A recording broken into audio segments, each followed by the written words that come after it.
രമേശ് ചെന്നിത്തല എന്ന് പറയുന്ന home minister, അദ്ദേഹം നേരത്തെ ഉമ്മൻചാണ്ടിയുടെ സമയത്ത് ഏകദേശം 1.5 വർഷം ഹോം മിനിസ്റ്റർ ആയിരുന്നു.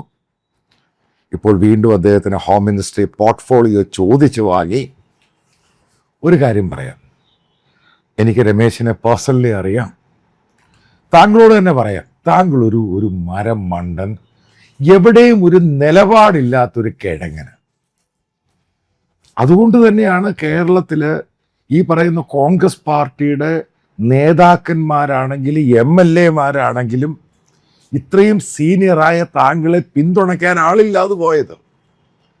അതിൻ്റെ റിയാലിറ്റി മനസ്സിലാക്കണം. കാരണം താങ്കൾക്ക് നിലപാടില്ല. കാരണം ഒരു കാര്യത്തെപ്പറ്റി പഠിക്കുന്ന ഒരാളല്ല, ഒരു ഭൂലോകം മടിയനാണ്. അവിടെ അതും നോക്കുവാണെങ്കിൽ VD സതീശനും ഈ KC വേണുഗോപാലൊക്കെ ഹാർഡ് വർക്കേഴ്സ്, പുറകെ നിൽക്കുക ഒരു കാര്യത്തിനകത്ത് നിലപാടുകൊണ്ട്. താങ്കൾക്ക് ഈ കോപ്പൊന്നുമില്ല. ഇന്നൊന്ന് പറയും, നാളെ മാറ്റി പറയും. ഇതിനെപ്പറ്റിയൊന്നും യാതൊരു ഐഡിയയും താങ്കൾക്കില്ല. ഇതതിൻ്റെ ഒന്നാമത്തെ കാര്യം.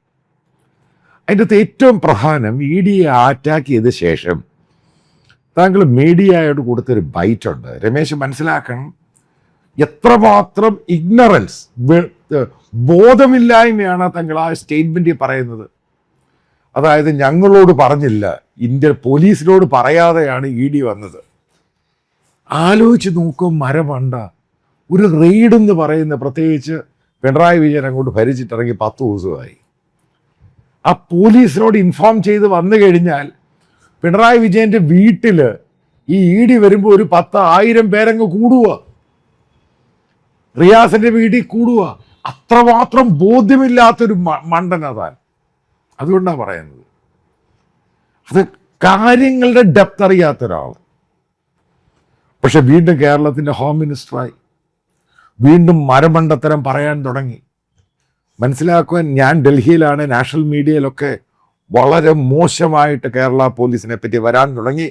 താങ്കളുടെ പേരുൾപ്പെടെ നാണക്കേടാം. ബംഗാൾ പോലീസ് പോലല്ല കേരള പോലീസ്.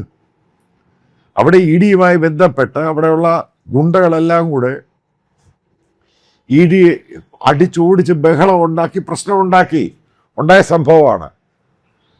അപ്പോൾ കേരളത്തിൽ സെൻട്രൽ ഫെഡറൽ റിലേഷൻഷിപ്പിൽ ലോ ആൻഡ് ഓർഡറുമായി ബന്ധപ്പെട്ട് നാളെ ഇതേപോലെ EDയോ മറ്റോ ഏജൻസികൾ റെയ്ഡ് ചെയ്യുമ്പോൾ ഏകദേശം 1 ബറ്റാലിയൻ കേന്ദ്രസേനയും കൊണ്ടുവന്നുള്ള സ്ഥിതി ആലോചിക്കുക.